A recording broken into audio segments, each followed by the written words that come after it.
Hello everyone, welcome to episode 26 of Last Minute FPL. This is the Gameweek 26 podcast. Hi Vikas, how are you? Doing well. The assistant managership goes on. I think it's one of the first few times that we're going to be talking about the same chip over multiple weeks and kind of goes on to next week. So, but I think again, overall, pretty good week. And let's dive into the details. Yeah, let's dive into it. Pretty good week for the two human teams this week for a change compared to the AI team.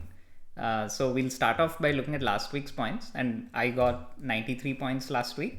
I did Isak to Watkins. I'll probably face the brunt of it in the next 2-3 weeks, but so far it's been okay. Like once I I think heard, that's more than okay. 15 points from Watkins is it's a great move. Um, yeah, I mean, that's what we have. I had the option of getting Watkins for someone like Joao Pedro or Calvert Lewin by taking a hit, like to move Bruno out to a Bournemouth midfielder, for example. But I thought anyway, I have to build towards the blank week 29. And I mean, but like I would have been up on it because Dango, for example, got 7 points, and even Clivert, he got an assist. So now in the next 2-3 weeks, and there's a Newcastle West Ham game also that's coming up before the blank, so I'll have to hide behind the couch for that. Apart from that, of course, Salah with 40, 40 out of the 93 points, it's becoming quite common. Trent and Gabriel also got returns, and Semenyo got an assist, which and like Van Dijk has been a disappointment, losing clean sheets, and then he got booked in the first game as well. Yeah, I think other than that, it's pretty average. Uh, it's a top pick. I think you will go to my team next. Yeah. I think 91 points less than you with the assistant managership. Uh, I, I I think this is my worry, with the assistant managership that the just getting a regular player could outscore the manager, and that's pretty much the reason why I decided to go with three Liverpool players. Fortunately for me, Gakpo is injured, so it limited the upside of making that move and not getting slot. But at the same time, I think can't really blame the chip itself because Emery's done well, as did Moyes last week. Yeah, I mean, both Moyes and Emery got more than slot, which is an amazing outcome for you. Yeah, yeah. I think the disappointment here for this week is Gakpo not getting like missing 2 games, and I mean, was he partly injured in the previous week as well, right? Like he came off the bench. I think that's been a bit of a disaster. Yeah. But apart from that, I think okay. It's expected. It weeks pretty much along expected lines. I really did want Watkins as well. I was thinking about the triple up, but the concern that I had was with the blank game week Yeah. uh, and wasting some transfers over that. Yeah. Yeah, like it was basically the one luxury move that I could make. I'll still have to play someone like Greaves in the blank game week, but the upside was there, and I thought I'll just go for it. Yeah, and you also have that injured Everton striker on the bench, stinking up the place. Yeah, I mean, he could have been potentially so useful with that blank NDI. I'm running pretty tight. I think we'll probably go into more details of how to plan around this, but at the moment with the assistant manager chip still in play for me. I'm now in kind of two minds on whether to optimize for points in the short term or just play for the blank. Makes sense. Let's look at the AI team now. After a long time, a very bad week for it. I think this is what my week would have looked like without any chip if I didn't get Watkins. So the transfer it made was to move Eze out to get Kluivert in, and he did get an assist, but it didn't have that X factor like someone like a Watkins or one of these managers who got a double-digit return. So yeah, 75 points on paper, not too bad, but given everyone else had like 15 points more, it fell from 7k to 17k, and the days of being in the top 2k are long gone. And I mean, it will really have to catch up with its own assistant manager whenever it plays. Yeah, I think a chip is still in play for the AI team, so it's still possible to catch up towards the tail end of the season. But yeah, it's quickly. I mean, last season I think it finished around 30k. So while it was at lofty heights just a few weeks back, it's quickly looking like it could be just another season if the chip strategy doesn't work out. Yep. Cool. Let's look at the league table quickly because a lot has actually changed there, and we have a new leader. So it's neither Conte Kante nor Last Minute FPL's AI team that's leading. Now it's Ivan Tony's bookie, the team name that's leading. Alan Evans with a whopping 116 points, up to top 8k, 8.9k in the world. But it's a very tight top three, just 15 points separating them. I think just a couple of weeks ago we wrote off everyone below Conte Kante and AI team. But just with 1 week, Alan Evans has gained 40 points on both the teams. Yeah, congratulations to Alan for getting the top spot. But yeah, incredible week getting 116 points. I also see Sampath getting 100 plus as well, and Yang, Tim, Tarun Tokla, FPL Research, Rishabh, quite a few 100 plus scores this week. Just shows what a massive week this has been with some of the chips in play and the double game weeks. Yeah, and one thing to note is Conte Kante forgot to move Moyes to Emery. So a little loss of points there, although Moyes did get 8 points. Again, I think he's like the Salah of managers. He's just getting points week in, week out. And he has a lot of table bonus upcoming also. So maybe we should just play it in a single game week on him. But yeah, other chip usage like Tarun Tokla played his triple captain on Salah this week for 60 points. Sampath had assistant manager on slot. So everyone going different routes, but very high scoring week. Coming to our teams, I've dropped a spot. Basically, Tarun overtook me with his triple captain. I basically overtook him with mine, and he returned the favor this week. So I'm down to 16th. You gained quite a lot of points over name change, who's above you. Almost 30-point gain. But you're still in 29th, but that coveted 25th is in your sights. Yeah, I think hopefully within the next week I can cut another few more points to that 25th slot, which is the goal of the season. Yeah, I think my goal will be to at least try to catch not this mini league is I think long gone. I think there's like 130 points I'm behind. But like the two mini leagues that I usually care about, I'm around 40 to 50 points behind in them. So just I'll try to keep that as the goal. Yeah, I think you have an exciting play to end the season. I feel like you can go, if you just look 50 points in front, you can go all the way up to even like 5th or 6th place in this league. Yeah, but 50 is a lot, and I feel like have the people who played their assistant manager chip will have little more flexibility in their chip strategy, whereas I have to look at a 3-week slot, like a block of 3 weeks somewhere. It's more annoyance, but you'd still have essentially 3 extra players compared to everyone else. Yeah, I mean the triple captain is still in play. There's a lot to play for, and I'm glad that there is that variance of different chip strategies. And I think looking at the last 2 weeks, I'll always have the opportunity of just going for table bonus in the last 3 game weeks and just rolling the dice. Imagine the table bonus is the one that has been really rewarding, at least from what we've seen. And depending on your situation, you could just go in Mary. I'm sure I'll get the other end of it where you just get 0-1-0 in 3 consecutive weeks. But yeah, at least there's that. But I mean, it is almost like gambling. I don't especially like the chip because the variance is just too high. Like it can be 0, it can be 20, and it's like FPL is typically about the individual players. But with teams coming into play, there's a lot. Like today, for example, Darwin missed a couple of simple chances, and you don't even own Darwin. You don't even that you back against Darwin in FPL, but then because of the manager, like whoever had slot, they basically lost out on like a big haul. True. Yeah, it is quite degenerate as a chip. Yeah. Cool. Let's look at last game week's matches now. We'll probably start with the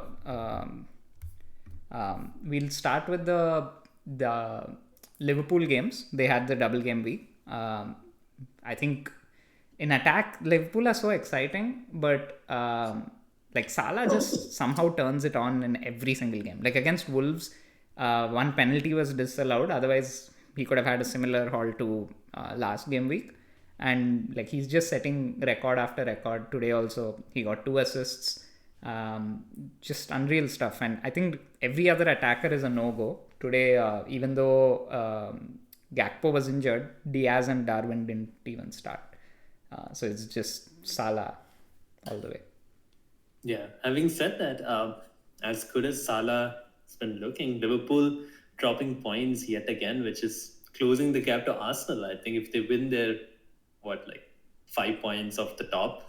So from an FPL perspective, it makes Arsenal more interesting because they're going to be even more motivated. And I think with West Ham coming up at home, it opens up some options potentially looking at either Arteta or Arsenal players.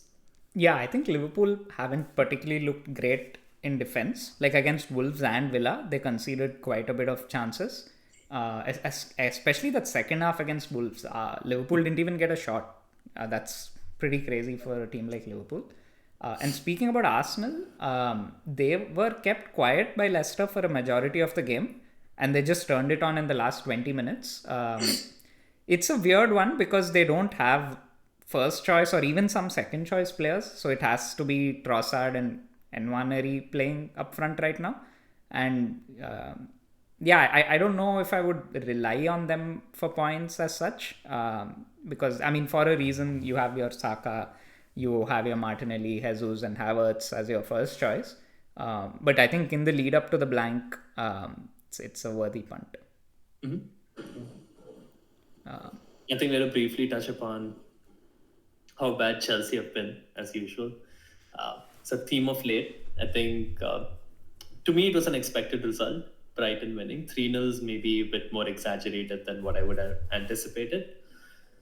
And Nkunku again not coming good as a forward option. A bit of a reminder and a flashback to the beginning of the season where a lot of people are back considering Nkunku, especially with some of the easier fixtures on the schedule.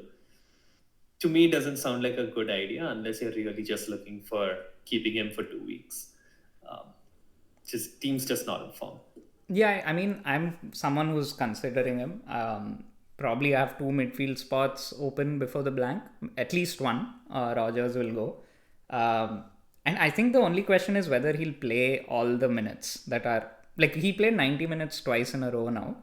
And they do have Leicester and Southampton at home. So even if he's on the pitch, wherever, that's an exciting prospect. But yeah, I mean, with Madueke injured and Jackson out, do you see him starting and playing every game till the blank?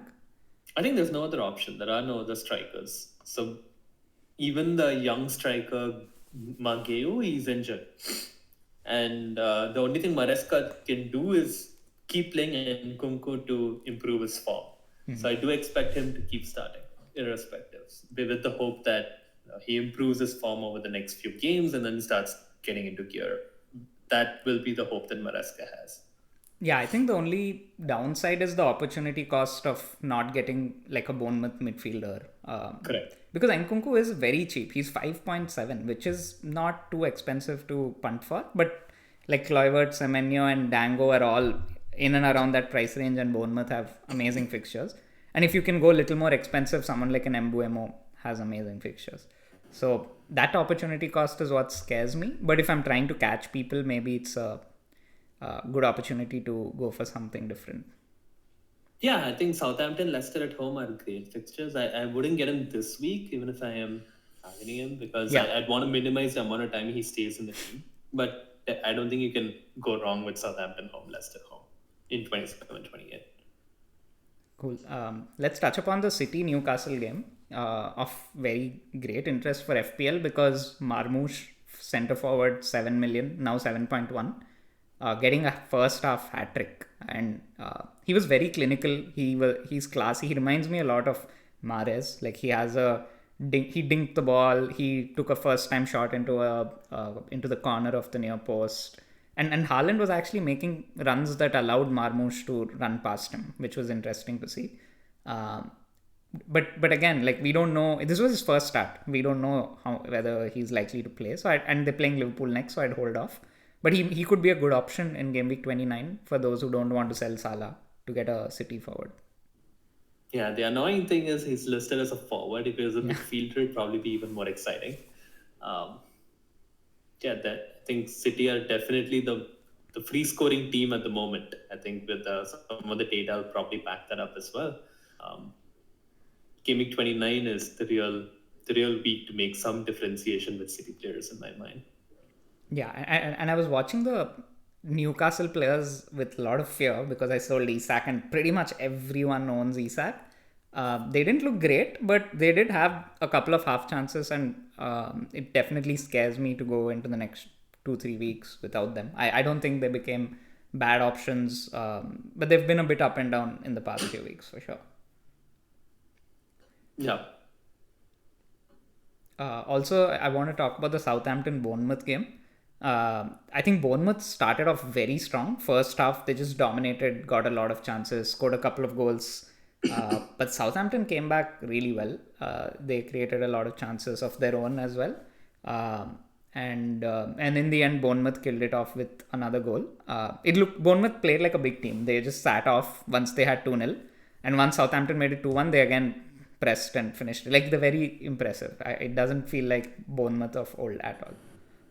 Yeah, no, I agree. I think there's one midfielder that I'd get, it'd be a Bournemouth midfielder over Nkunku or anyone else because they do have good data. I think they're generally playing well and they have good fixtures. I think you have all three coming together, so it just makes it very easy option for me to think of Bournemouth as the team to target and Bournemouth midfielders specifically.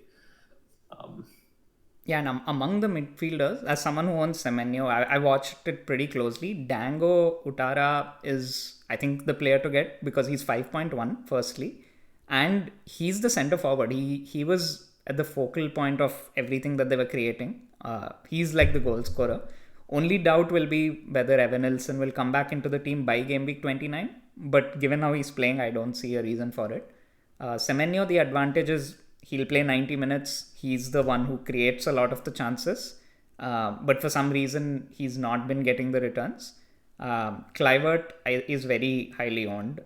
So if you want to play it safe in terms of rank or go with the template, I don't think you can go wrong with any of these three players.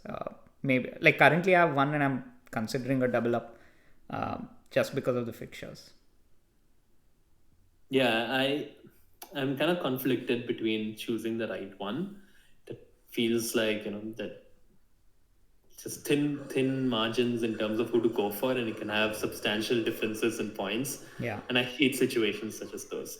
The moment I'm thinking just going for Clivert because I think he's on penalties, if I'm not mistaken, and it's always just good to have a penalty taker. Yeah, I mean, like if money is not an object, just pick whoever you like. If you feel like that money will make a difference to your game week 29 team, then I would go for Dango. Makes sense. Cool. Is there any other game that you want to talk about? I don't want to talk about the Spurs United game. I think. I mean, yeah, maybe I can touch upon it. Terrible game. I think both teams didn't play well. United missed a lot of chances. Garnacho didn't have a great day out. I still own Bruno, and I'm probably going to own him till the blank just because he has a game. And I have to watch him play defensive midfield. I think the fixtures are improving. So I wouldn't be surprised if Bruno does get a few hauls in the next few weeks. Yeah, they do have, I think, Ipswich and Leicester around the corner. But yeah, I mean, they got dominated by Leicester in the FA Cup, where United played a first choice team and Leicester played a second choice team. And consistently, week on week, they're being rated lower in the odds against traditionally mid-table teams. So yeah, I think they've just dropped in level like long term. It's not like a drop in form. Like this is a shift in the entire football club. Which is kind of depressing. Yeah, and I think we'll see that probably. We should move on to the next one in terms of the odds, which surprised me. Yeah, I think, just like we touched upon the fact that United are not favourites. Everton against United, Everton is favourites to win, higher favourite to get clean sheets, more goals. And this is David Moyes' Easily. Everton. Yeah. A team that's just battling relegation and in dire straits against Man United. No, it's United is below Everton in the table also now. I think it's just West Ham that's above, that we're above, and everyone else is in the relegation spots. Or I mean, I could be wrong. Maybe Everton is slightly below West Ham, but either way, it's just sad that we're even thinking of it. I think the game that's very interesting for me is the Leicester Brentford game. I saw Brentford completely dominating West Ham. Wissa had two disallowed goals. Mbumo didn't really get a lot of chances, but I think that's the one player I'm scared not to own. Like Isak, of course, because of the ownership, but Mbumo at his price point, next few fixtures really good. That could be a big scoreline. Yeah, I think that definitely a potential game to target. Um, the other game that I wish I had some players here, which seems pretty obvious, but it is Arsenal West Ham because I have no attacker. Um, I don't know about Navaneri, but I would like to kind of. I am considering. I do have a midfield spot to move to. Um, so I'm looking at whether an Arsenal midfielder makes more sense than a Bournemouth one. So that's kind of the dilemma I'm at this week because logically everything tells me to just go Bournemouth because they have long-term good fixtures and the midfield options are more stable. But it does feel like there's some ceiling with Arsenal this week. Yeah, I think both Trossard, maybe if you want some more experience, because in Nwaneri he's started just one game so far. We don't know how much game time he'll get, although there's not really any options. I mean, Arsenal's fixtures do get little tricky. They do play. I mean, they do play United. That's pretty straightforward. But the blank game week is Chelsea, and they've typically been a defensive first team. Like even against Leicester, they were happy to keep the game under control till the very end. So I don't know if that ceiling is really there, especially now the title is on the line. They'll be happy to grind out the 1-0 or 2-0 wins. I think West Ham are really bad. So Yeah, this fair. game could be a big victory for Arsenal. But at the same time, the concern with Arsenal is given the number of key injuries they have in attacking positions, you just don't know Yeah. whether they can really take advantage. The odds seem to still favor them. They're the team that's projected to score the most goals this week. I mean, definitely helped by the fact that City are playing Liverpool. But yeah, 2.4 goals and 52% clean sheet odds means that Arsenal players are good. It's a good entry point, basically. Yeah, I also like Bournemouth Wolves. I think both from perspective of Bournemouth and Wolves because Cunha has now scored 2 goals in a row. Yeah. It seems like it's Wolves fixtures are turning. Cunha and Wood are both players I definitely want in my team, apart from Isak.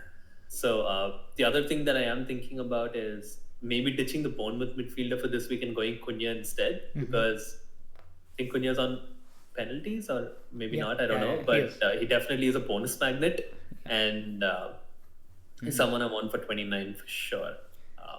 Yeah, I think Cunha's like his goal against Liverpool was exceptional. Like it was like a dagger in my heart. I was hoping for Van Dijk to keep at least a clean sheet in the double.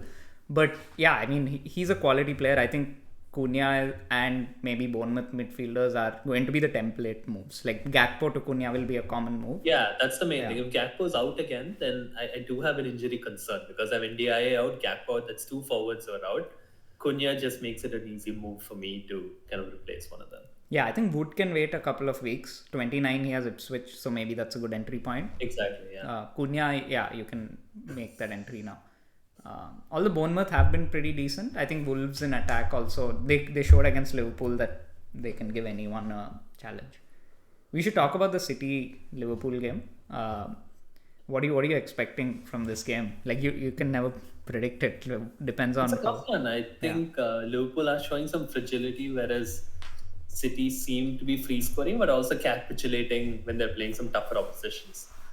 I still expect Liverpool to win because it's just better than City this season. So maybe I don't think it's a bad fixture for Liverpool attackers because City's defense is still shoddy. I just wouldn't be comfortable kind of like having Slot as the assistant manager. That's the only thing that, or maybe defenders like Trent and Van Dijk. I wouldn't be comfortable with defenders, and I wouldn't be comfortable owning City players in this game. Yeah, I think that Liverpool will start favourites, but this could be a very pivotal game in the title race because City are one team who can actually play Liverpool off the park, and they're at home. And Liverpool have dropped a couple of points here and there, so they'll not And be. if they lose this, then the gap potentially is cut to 2, which is then a very dicey position from the lead that Liverpool had. Yeah, I mean that I could see that happening. Just up to which city shows up because today against Real Madrid again, it was completely one-way traffic. Of course, it's the toughest game in European football, but historically, you expect City to put some kind of a challenge up. Yeah. Cool. Let's move on. Let's talk about the assistant manager chip in a bit of detail because a lot of people are on the assistant manager chip and it's their last week or maybe it's their second week, and they'll be considering whether it's worth a transfer or maybe even a hit to go from one manager to the other. As someone who's on the assistant manager chip and like hit it out of the park twice, what's your golden words of recommendation? So the only manager I'm really considering is Glasner, because, and also not strongly considering because I still expect Fulham to be favourites, but Glasner has that table bonus. It seems most likely to come away with a big haul. But at the same time, given I do need to replace one of my starting players because of injury, I don't think I'm comfortable with how the team's looking at the moment. Most likely I will need to get Glasner for a hit, and that's where I'm not certain. But if I did have a free transfer, then I would do the move of Emery to Glasner. Yeah, it's a weird chip, right? Because on paper it's 54%. It says according to these odds, Glasner will get something from the game. So if he gets even a draw, that's 8 points. The thing is, the other 46% is 0 or like 1, and that's so hard to think about. It's especially true with the table bonus managers. Yeah. It's massive. The difference is massive between them getting something and just like expected of losing, like just losing the game because they're just a much weaker team. It literally reminds me of roulette, like in Vegas, where you're just like, okay, I'm betting on black, but if it's not, you just lose everything. And like this, that's why the expected points here are a bit misleading because sure, average expected points is 8, but it's more like 28 or 0.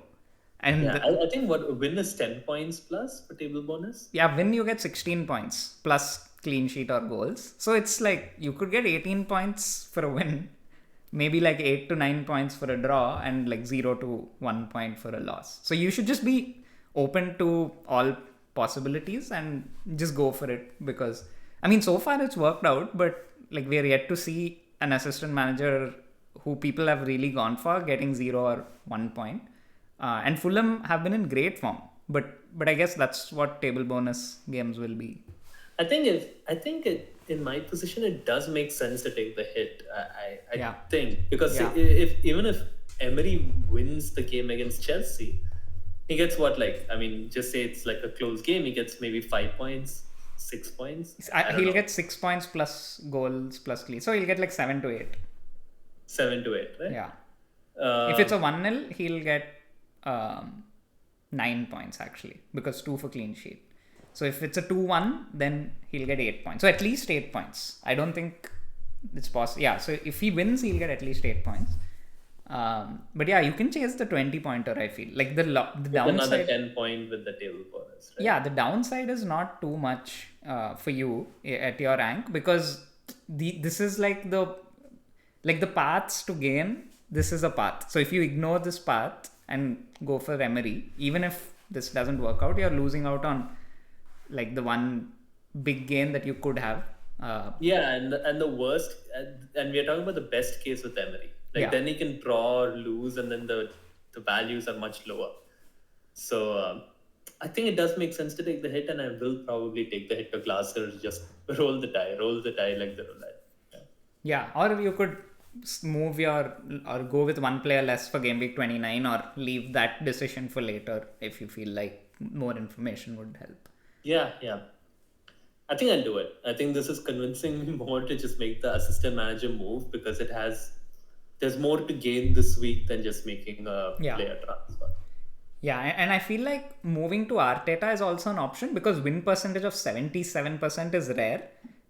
So if you're like someone who has slot and you are happy with your rank and doing well in your mini leagues and you want a solid return, like he's almost certain to win, looks like. So you'll get at least an 8 or a 9 point return from just making that sideways move. But I also would be okay sticking to slot if transfers are very important because slot could also easily win and a draw it will get him like 5-6 points. So Yeah. cool. Let's move on. Let's look at the fixtures now. I mean, we spoke a lot about teams that have good fixtures already, but the two that stand out, like we said, Bournemouth and Wolves. Bournemouth, Mids, and Cunha, which we already spoke about. United are showing up high on this, which you have to question. I do have Bruno, and I don't think anyone should bring in United players now. Ahmad is out for the season, and Mainu's as good as out for the season. Apparently, he's out for 2 months. So yeah, big bit of trouble there.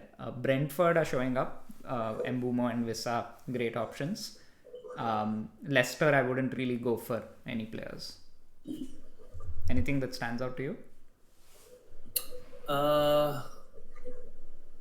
Yeah, I think I agree with you. I kind of pretty much mostly agree with your analysis. I'm mostly targeting, in terms of players, I'm mostly targeting Bournemouth players. They're the ones that I want because of kind of all the data pointing towards just everything favorable to Bournemouth. Yeah, in terms of players to get rid of, I think right now the focus purely has to be to get rid of whoever is blanking in 29. Correct. Yeah. So Newcastle, I mean Newcastle is a bit of a pickle because they do also have a double game week coming up, I mean, a little bit soon after. But Crystal Palace also have that double. But I already Sarr has not been doing much. So Crystal Palace I want to get rid. Liverpool, Bar Salah as well. Aston Villa definitely. Yeah, I think honestly, right after the blank game week, you'll probably have to wildcard in 30 or 31 because Newcastle have a great run and then they have back-to-back doubles. So likely, but so probably the players who you're getting rid of, you'll want them back. But we'll talk about that in some more detail. But there is the alternative for managers who already have too many players who are blanking that they could free hit in 29.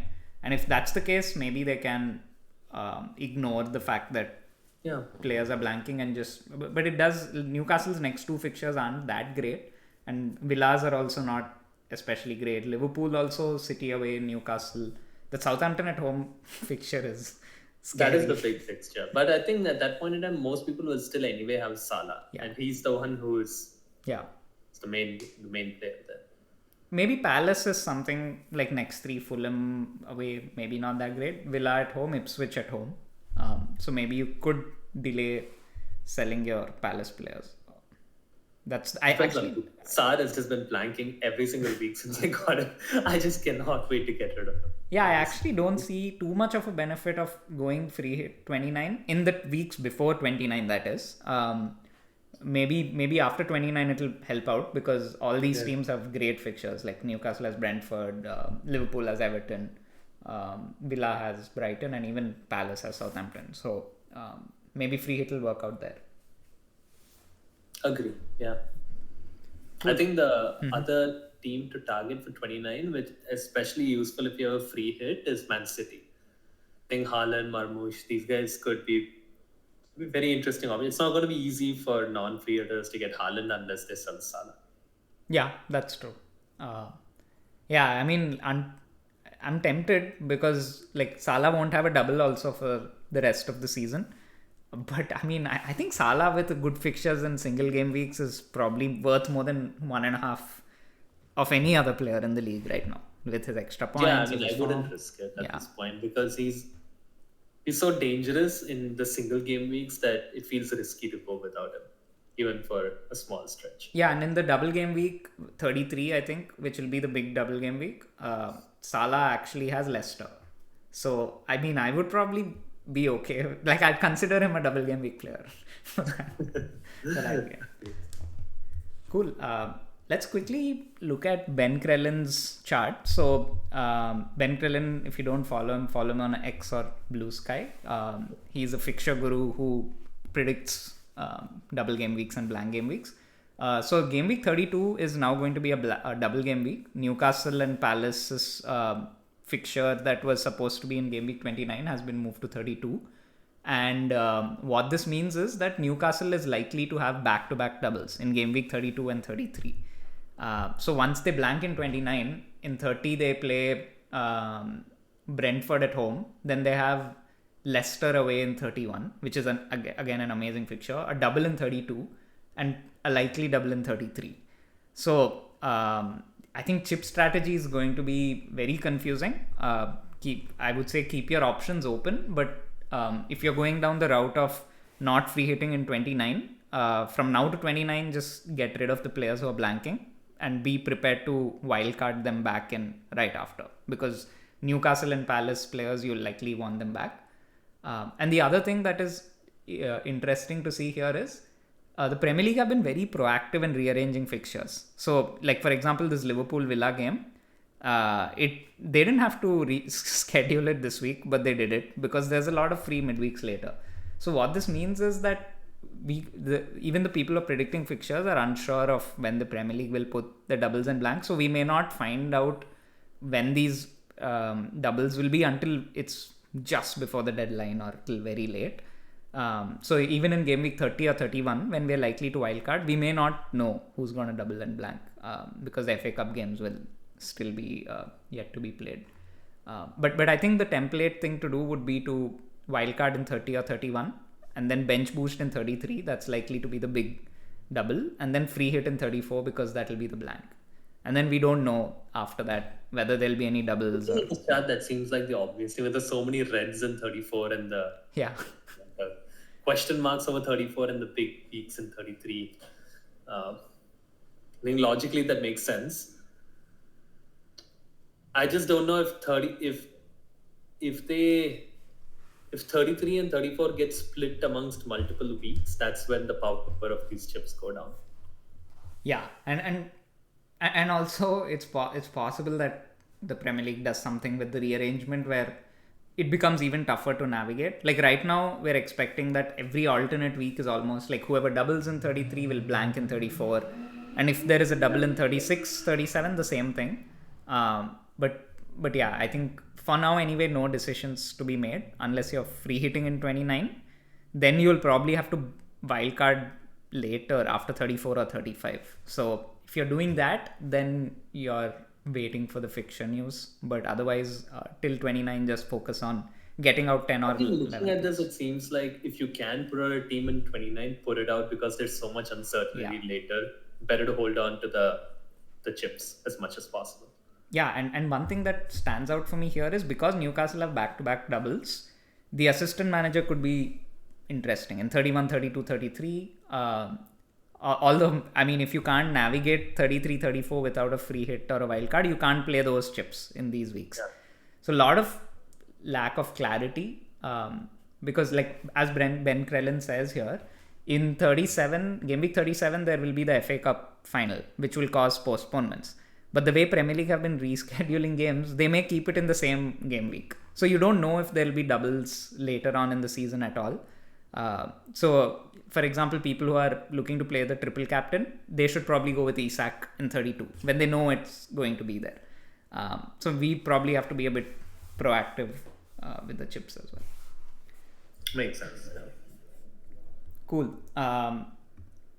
Let's look at the team and the player data now. We'll quickly touch upon the team attacking data. In terms of XG, Liverpool, Brentford and City are the top teams, with Fulham and Chelsea close behind. In terms of goals scored, City are by far and away the best.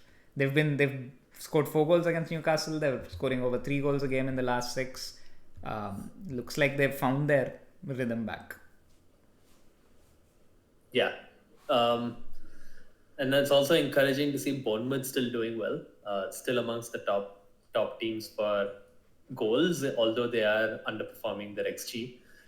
Brentford as well, given the Leicester fixture, pretty encouraging to see them doing well on XG. I think third, Yeah. third or something, Maybe even or first. second. Yeah. Yeah, maybe first.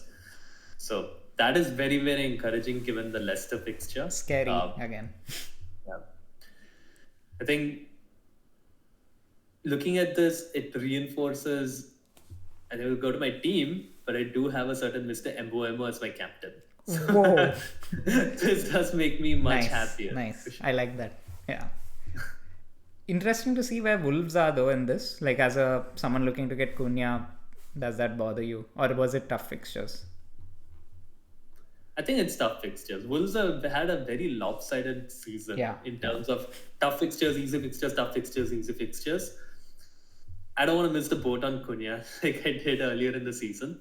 And I'm not sure who else. And he's shown before, like when we looked at his run before, I think his actual goals was just way overperforming his underlying data. And he's a bonus point magnet. So his actual points was also way overperforming like what you expect him to get in terms of points for his contributions. So I think he's just a player that's going to get more points than you expect in a team where they don't create much. So I think I'd be pretty happy to still get him. Makes sense. Cool. Let's look at the defense now. Something interesting I found here was Everton and Liverpool are exactly at the same spot. Look at how far Everton have come, and Palace interestingly have a really good defense, and Fulham also. So that game where you're looking for the table bonus could be a lower scoring one because both. It looks like a neck and neck game, both from attacking perspective and defensive perspective. I'm not confident, honestly. Like it's literally a roulette. It could go either way. I think Glasner could end up with like literally nothing for a -4, which does sound extremely scary. And thinking about it that way, I do think maybe you can afford Arteta, just go Arteta. But there is a factor of human greed which is driving decisions for me. Yeah, I think it makes sense in your position to go for it. There's a cluster of teams in the middle in terms of XG, like Bournemouth, Brentford, Villa, City, Brighton, Chelsea, all around the 1.5 XG conceded mark. And then there's the shit show of United and Spurs on the same spot at 2 XG conceded. And Ipswich and Southampton are still not doing so well in terms of goals conceded. I think there is some gap between Ipswich and Southampton in underlying. Southampton are well and truly absolutely terrible. They are improving though. They were like 3.5ish and they've slowly come to 2.5. They did do fairly decent against Bournemouth, but yeah, I mean they're still like they are the team to target still. Yeah. Leicester is kind of in the cluster. I think they did well against Arsenal also, which is a good sign for them. Fulham Palace is going to be a difficult game. Just looking at this, I don't know what to think of the Glasner choice. I think that's a 50-50 die roll of getting 0 or like 20 or something. Yeah, that's why it's a table bonus game. I think there's enough doubt in it that you can go for it. And Forest have worsened as a defense. They've joined the mid-table cluster of teams here. So yeah, I think that maybe it's the fact that they had a couple of bad games, but they do seem to be a little inconsistent. Of course, Wood is as consistent as ever, but the results haven't been as solid as they were earlier. Yeah, the other table bonus game here, although this is probably more lopsided, is Wolves Bournemouth. Wolves are pretty bad, but they are also known to get a result just out of nowhere. With Cunha coming back into form, that's also a possibility, but I think I'd rather still go with the Palace game if I'm gambling. Yeah, it's unfortunate that the table bonus games are away. It would have been like maybe an easier call if, say, Palace was playing Fulham at home or Wolves was playing Bournemouth at home. I think Leicester is playing Brentford at home, but Leicester, I don't think I would gamble on Leicester. If only United were a few more positions up the table, then David Moyes would be back on the menu. Or the other way around. But then, yeah, no one's still going for United in their right mind. Cool. Let's look at the player data now. We'll start with the forwards. So in terms of projections, like we've spoken all this while, Cunha is right at the top. And Wood is second. I think your instincts are spot on and they're matching the AI's instincts. Isak, even though he has a blank in game week 29, is third. And Haaland is back on the menu after a couple of weeks not being in the projections with tough fixtures. I think the easy fixtures are rolling in. So next week his projections are low, but after that he picks up again. And there are a bunch of cheap forward options like Jimenez, Welbeck, Wissa. I'm surprised to see Visa quite low here. Yeah, actually, he was high, and he is in the AI team, to be fair. Like, he was very highly projected. I think even I'm a bit surprised. Maybe his fixtures are a little tougher later. I don't know. But one player who's been doing really well and getting the returns also is Mateta. And his projections look like they've jumped up a notch. He's being projected around 5 points per game, which is similar to Cunha and Wood. It's just that he has a blank in 29. So maybe if you're free hitting, he's an interesting player to go for. Wood is crazy. You just think, when is the time he'll stop scoring? Like, are there like difficult fixtures? Okay, he'll stop scoring, but he just goes on and on and on. It's kind of crazy. I just don't know when. Like, I really don't know what he's up to. He has like almost 18. He has 18 goals, 2 assists this season. I think in game week 1, when we did the buy, keep, avoid, sell, I said avoid players like Wood. Even if they score, they'll probably not be able to keep it up. And I don't like players who play in that style. And like, I think he's just been punishing me since that comment. So if you look at the graph on the right, he's like the farthest on like the x-axis. Like, he has the most returns, but he's like super overperforming his xg. And yeah, it's just frustrating every week seeing that goal notification from Forest, and you know it's going to be Wood. And this week, some of the tougher fixtures, like, I mean, Fulham away and all, they're not easy fixtures right now. Yeah. We just spoke about how good Fulham are.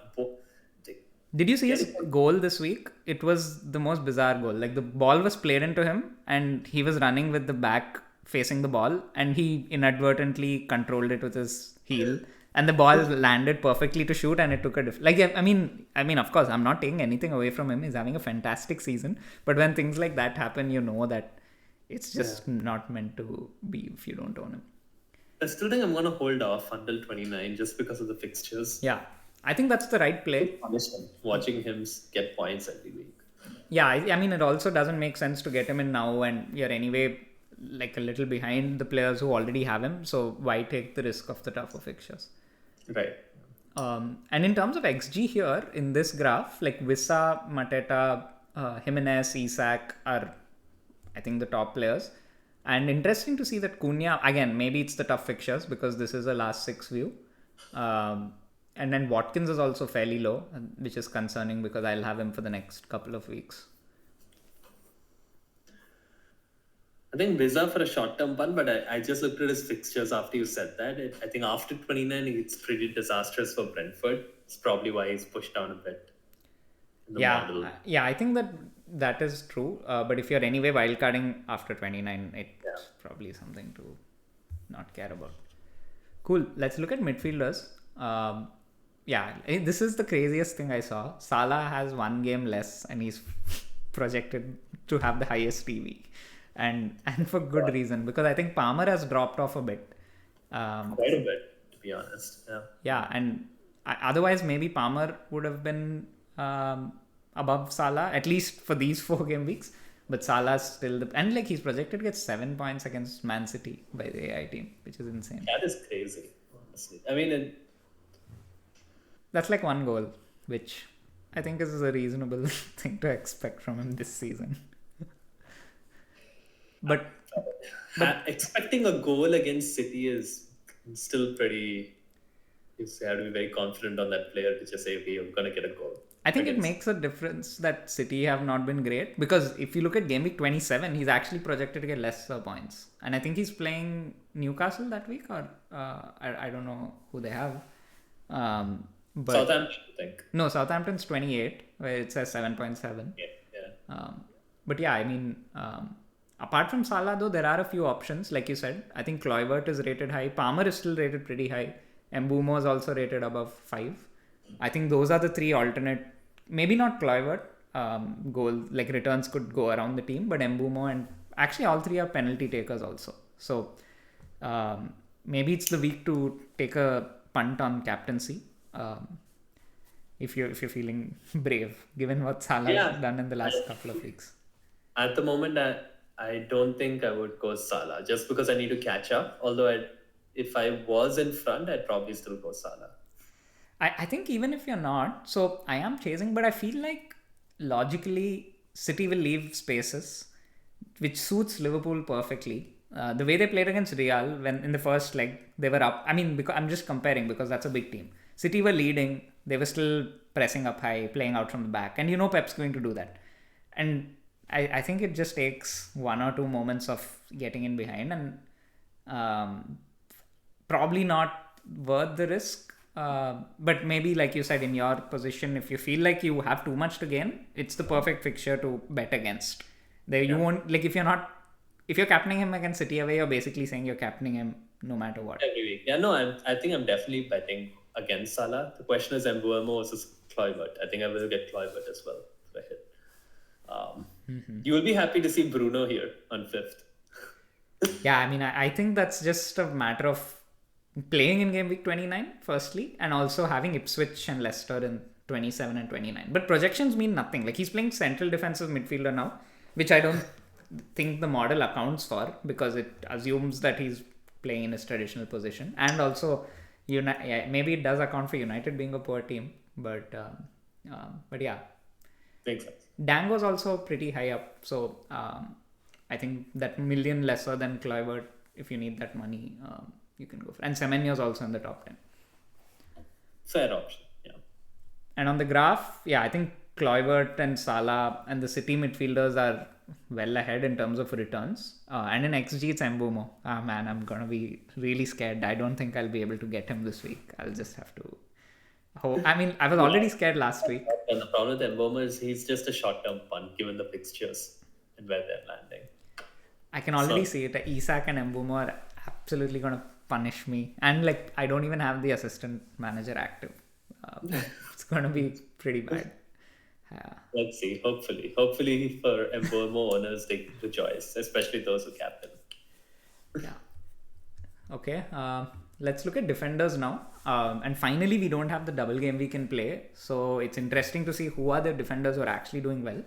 And this could be a great time to invest in Arsenal because they have good fixtures. They have a game in game week 29. So Saliba and Gabriel and Timber are in the 3 of the top 4. And Bournemouth, as we said, have good fixtures. So if you want a budget option, Kirkes is there. Trent is still up there despite not having a fixture. He scored today.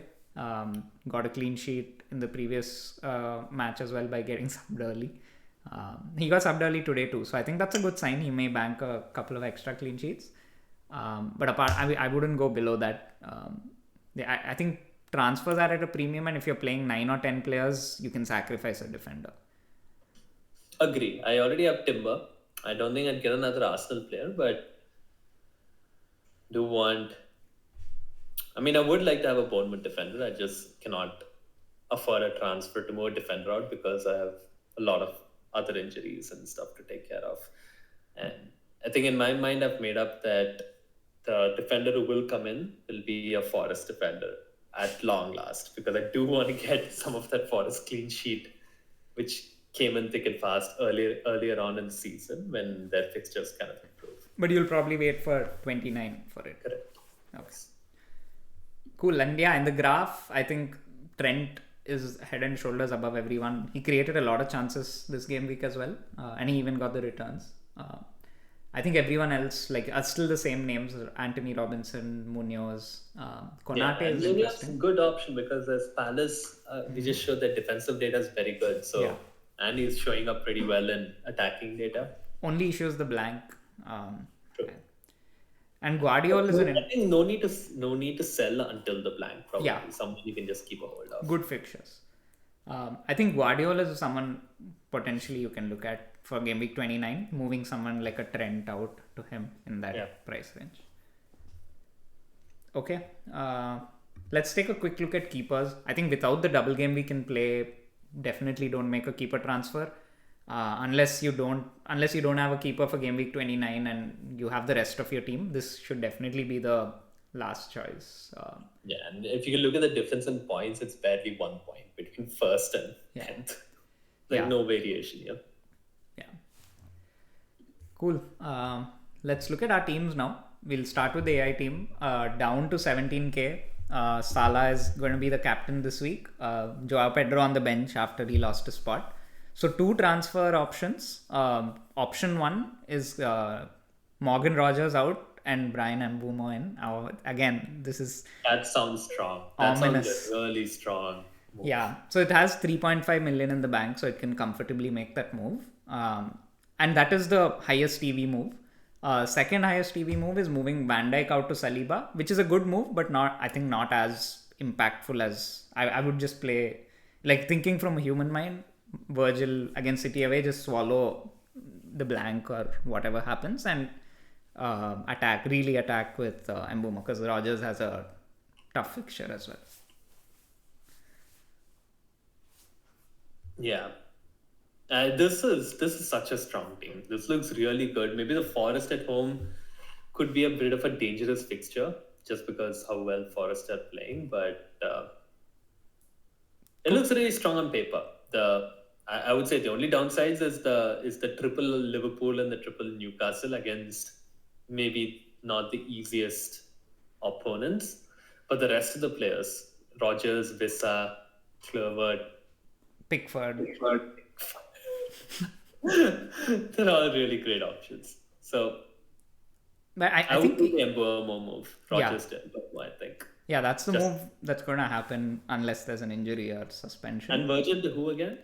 Saliba, and that's second in EV anyway. Perfect. Yeah. Yeah. No, but it'll just be one move. So it'll just be Rogers to Mbumo. Oh, it's just one free transfer. Yeah. It's not two. Yeah. That's the second option in terms Yeah, of. yeah. I think the more exciting one is Rogers to Mbumo, which makes sense. Yeah. Yeah, and I think Newcastle at home to Forest, maybe it's the me who doesn't have Isak talking, but it doesn't seem like such a tough fixture all of a sudden. Like when I sold him, I thought, oh, they have City and Forest coming up, I'll sell them. But now looking at this, it seems like it could be, it's at St. James's Park, anything can happen.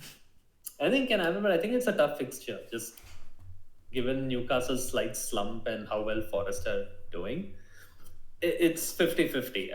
I don't think it's something where you have to target Isak or get scared. It's just like you would get scared of not owning Isak in any other fixture, like maybe like City or something like that. It's definitely not City. I think I was a little more comfortable selling him before City, but yeah. Cool. I think key few game weeks for the AI team. It has the risk of dropping into mediocrity, like down to 17K all of a sudden after we So played. the AI team captain Salah even with the Mbumo move? Yeah, he was 7 points and Mbumo was 5.4 or 5.5. And it's actually got a vice captain Kluivert. Kluivert and Mbumo were kind of similar, but Kluivert was slightly higher. Cool. Moving on to my team, I'm at 539K, and again, it is the highest rank I've been this season, so I'm happy about that. Ended up with a green arrow last minute because of Watkins getting that 15-pointer. I don't think my team looks great on paper because traditional Big Six teams are the players my players are playing against.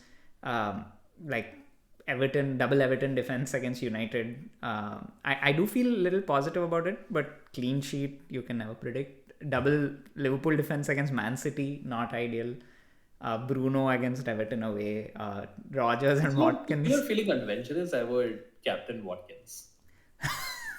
For this one, I'm not kidding. It's a banker. Not a chance. I mean, like the options I'm considering, and I really wish Joao Pedro had kept his spot because Southampton away would have been a great game to play, and I could have benched Rogers or Mikalenko. But right now, the move I'm considering is Rogers to Kluivert is an option, or Dango, and other alternatives Nkunku, but I'd want to wait a week and make the move when Leicester and wouldn't move Southampton. Rogers before Chelsea home. I mean, they're in such bad form. I would just place them maybe over Leicester, Southampton, maybe West Ham. No, I mean, that's Just think about Man United. That's playing against extremely- some just think about Rogers versus Man United at home. What would your analysis be? No, that's extremely biased for sure. But I do see what you're saying, because Rogers in the double game week was excellent. He was very unlucky not to get returns in both the games. First game he should have at least got 2 goals, and today also he missed a couple of chances. But even the Bournemouth team has a good fixture. Wolves at home, and you know for sure they have a good run of games. And Rogers is someone who's going to blank. The only reason not to move Rogers would be to get Nkunku next week, and and I know you'll say something super biased again. But if Nkunku's on the pitch against Southampton at home, Leicester at home, what could be a better upside? Although now that I'm saying this, the people I'm chasing will also start considering it. So it could be a nice trap that I've laid. But I don't think that's going to happen. I think if he's playing, he will get returns in those games.